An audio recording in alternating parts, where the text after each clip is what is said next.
Coming up on this edition of AU Hoop Talk, we'll talk with Coach Brennan about a milestone victory. We'll have an in-depth discussion with Charlie Jones and look ahead to the New Hampshire Wildcats game on Tuesday. AU Hoop Talk starts right now.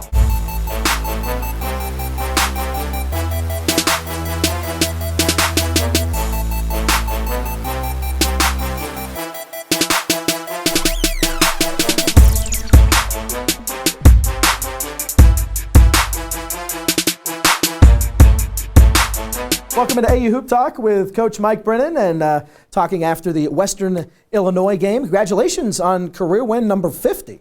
Thanks, Dan. I was real happy just for the new guys to experience a win. So to get that monkey off their back and, just move forward. Now with you, I'm guessing, having known you now for a few years, you're not a guy that really deals a lot with or cares a lot about personal numbers. Or do you? Like when you look at 50, you're like, okay, that's great. It's a round number. That's cool that I got that.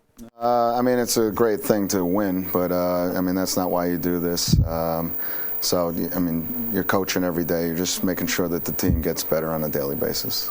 All right, so let's talk about the game specifically. For the first time this season, you guys led in the rebounding department, and that paid off in the win column. Is that something that you look at as a direct correlation? Well, it certainly helps. I thought our guys were a lot more aggressive going after offensive rebounds as well as boxing out and just being more cognizant of defensive rebounding. But we've been hurt in the first few games on the boards, and it's something that we addressed, and I was happy that our guys responded.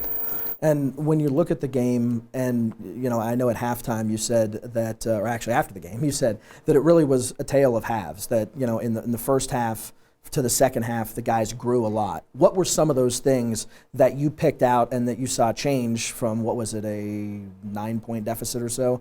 And the second half, you guys dominated.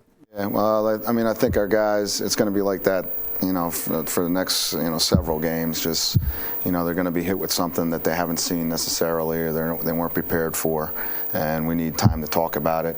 But I thought they responded well. We talked about some things of how to score before the game, and they did those things, so I was happy to see that.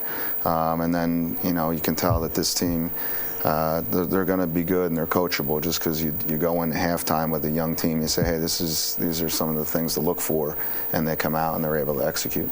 What are some of those things that you said that you went over on ways to score and they were able to execute them? What are some of them? Right. Well, we like to mix things up, so hopefully all of our guys are able to do a little bit of everything. So I think we were getting a bunch of drives early on in the game, and then they started to take that away. So just moving the ball around, getting it to different people, posting up different guys, just looking at all the options that are available. There's never just one specific thing. You're just trying to take advantage of whatever the defense presents at the time. And when you look at a guy like Saeed, Nelson, and we'll talk about Mark Casperini as well, but as freshmen, they seem to be really into the flow of things. They don't seem to have wide eyes. You look at the Maryland game, they seem to be very confident within the system in what they needed to do. Do you see that as well? No, absolutely. They're here for a reason. They knew they were going to play. I knew they were going to play. So I don't think it's a surprise that they're out there. So now it's just getting them, comfortable in what we do and getting them to compete at the level that they have to in a college game. So they weren't prepared for that yet. So they're learning that as they go. And when you look at a guy like Saeed, he makes some of these acrobatic moves underneath the basket. That's pretty impressive. He's very good athlete, and he's got a really good sense for the game. So he helps other people, and he's been helping himself too, which is a good thing. Yeah. But he's going to be good. He played for a terrific high school program. They won, state championships, and so he really understands the game and understands what goes into winning. And you look at the fact of these two freshmen that are playing so well for you guys. How much senior leadership do you have on this team? You have Charlie Jones, you have Jalen Ray, YY as well, that come in there and seem to be guys that other guys can go to and talk to both on the floor in practice, off the floor. How important is that? Well, Leon's the fourth guy, and I think just the way that those guys operate on a daily basis, our freshmen come in and they don't know how hard just a typical college practice is going to be. So, when you're able to point to your older guys and say, hey, look at how hard they're going and sort of follow their lead, It's just it helps bringing along a young team. Jesse and Marco were seniors that were playing a lot last year, and they were, sort of leading in the games as well. But you need guys to lead in practice every day too. When you look at Maryland's 6-point loss, but there had to have been a lot that you were able to take away from the game on the positive side. You can easily get blown out by a team like that. I mean, especially on their court. So I was happy that our guys, they weren't, sort of starstruck or whatever the phrase is, and they came out, they competed. They sort of did all the things that we worked on. So we put ourselves in a position to, be in the game and have a chance to win it. Came up short, but hopefully they learned, valuable lessons from it. And as we continue on AU Hoop Talk with Coach Mike Brennan, Charlie Jones will join the conversation.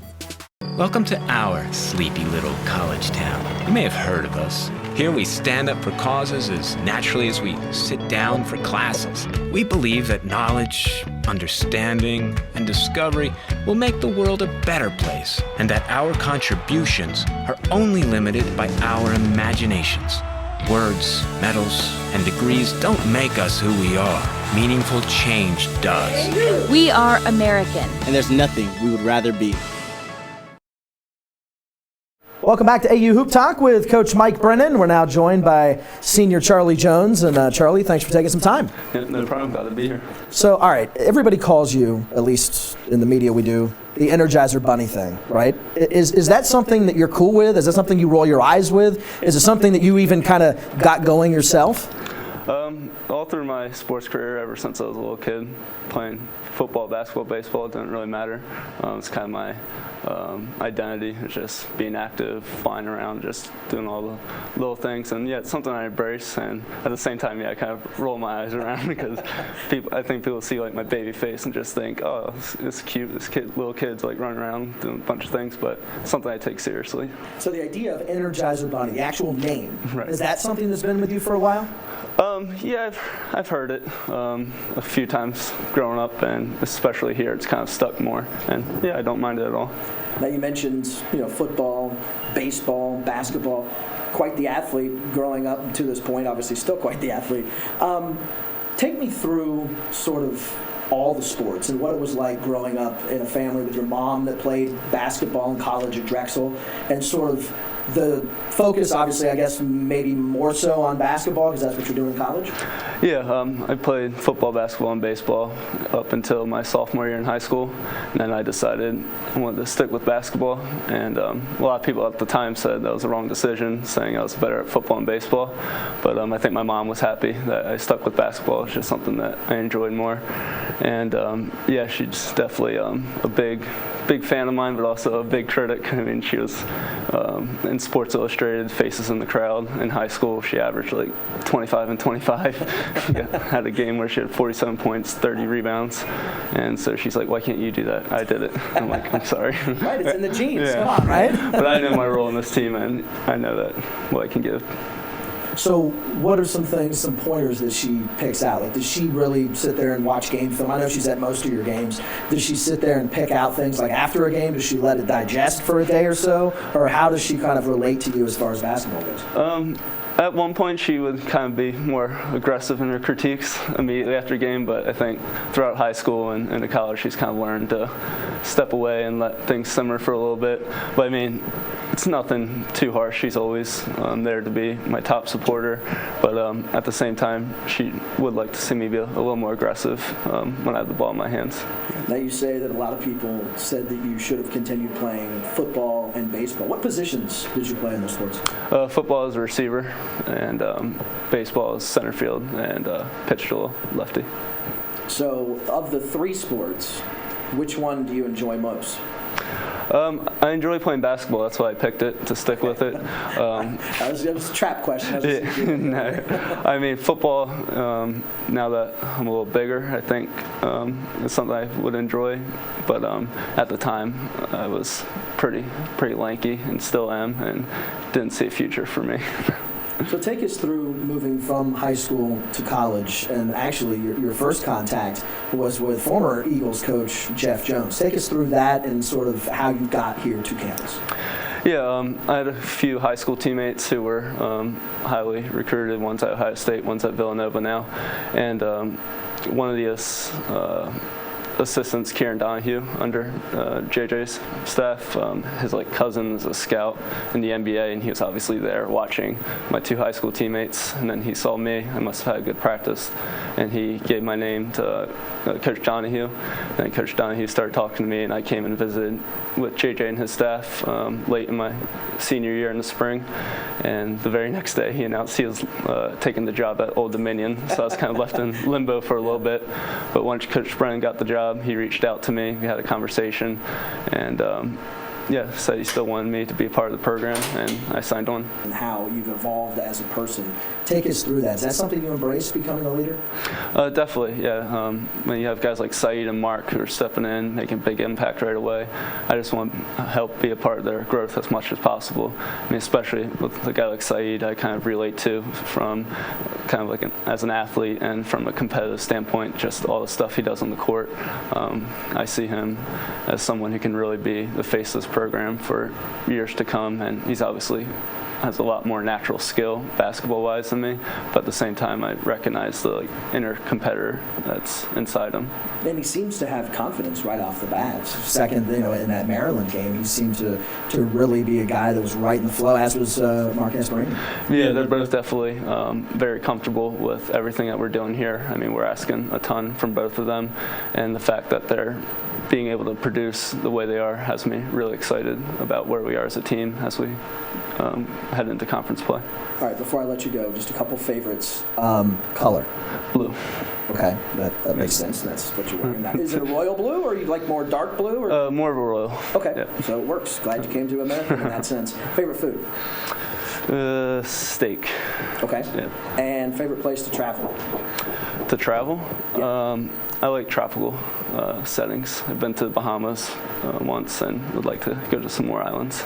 Beach setting in that sense. Definitely. Right. Okay, Charlie, well, thanks for taking some time. Really appreciate it. As AU Hoop Talk continues, Coach Mike Brennan rejoins the conversation as we look ahead and break down the Eagles game with New Hampshire coming up on Tuesday. Welcome to our sleepy little college town. You may have heard of us. Here we stand up for causes as naturally as we sit down for classes. We believe that knowledge, understanding, and discovery will make the world a better place, and that our contributions are only limited by our imaginations. Words, medals, and degrees don't make us who we are. Meaningful change does. We are American. And there's nothing we would rather be. Welcome back to AU Hoop Talk with Coach Mike Brennan as we're getting set for the home game against University of New Hampshire, a return game from last year. You guys traveled up to New Hampshire and picked up a win over New Hampshire, a 18-point victory against New Hampshire. So it's a seam where you played them last year, now you play them this year. How much easier is that? I mean, I know personnel changes on both teams, but is that easier than just going in and facing a team that you do a one-off with? Slightly easier, not much though. I mean, personnel does make a big difference. Their best player didn't play last year, but we made shots. We played well up there. Coach Hurrian does a great job up there, so I know they're going to be ready Tuesday. And you talk about a couple guys that did great for you last year, were the freshmen last year, now sophomores, James Washington, Delonte Jones. Both looked really good and sort of had, I guess for lack of a better term, coming out parties in the New Hampshire game. And James had 19 points, Delonte had 11. Well, they made shots. They played a zone. So there were open shots to be had, so the ball went in the basket. That always helps, got them out of the zone, and then we were able to run our man offense. But, it was good that those guys had that game where they can, see the ball go in the hoop. So it's important, and they built upon that. This year Delonte had a game, really good game scoring-wise in our last game, so we're looking to build upon that. And how much have you seen their games evolve? I mean, obviously you've seen them evolve, but in what aspect, I guess maybe a more pointed question, what aspect of James's game have you seen get better the most, and same for Delonte? Well, I think they're just more in tune on every possession. I mean, there's nothing specific. We know they both can do a lot of different things. But offensively and defensively, they're acting, just like older guys. They understand the importance of a possession. They're rebounding more. They're better passers. So their overall games have gotten better, but it's mostly the mental approach. Now, Jalen Smith for them last year was in foul trouble. He's a 1,000-point scorer for them. This year he's having a pretty good season. He's one of 3 players that they have averaging double figures. He only had 4 points against you guys last year, but he's a guy that is probably going to be a force to be reckoned with. He's a terrific player. He's had a great career up there, and sometimes you got to get lucky, and he didn't have a good game last year, which always helps. But we're going to have our hands full because he's the engine of that team, and he makes them go. He does, and the big guy, Taylor Lesnar, who averages a double-double, 16 points and 10 rebounds this year. Yeah, and he's a very versatile player, so he can go inside and out. So anytime you have a guy like that, the whole team has to sort of, know where he is at all times and, be ready to help whoever winds up guarding him. Now, last year, you guys had a ton of road games. I mean, we all talked about it. This year, you made a concerted effort to have more home games, and one of them is New Hampshire. What goes into that, and are you happy that you decided to have more home games this year? You always try to get as many home games as possible. What goes into that is just 1,000 phone calls from the assistant coaches trying to find those games. But no, it's always great to be home at Bender in front of the students and in front of the home crowd. And that's where the Eagles will be. Coming up on Tuesday night at 7:30, we'll look for you in the stands or right here on the Patriot League Network. For Coach, I'm Dan. We'll see you next time.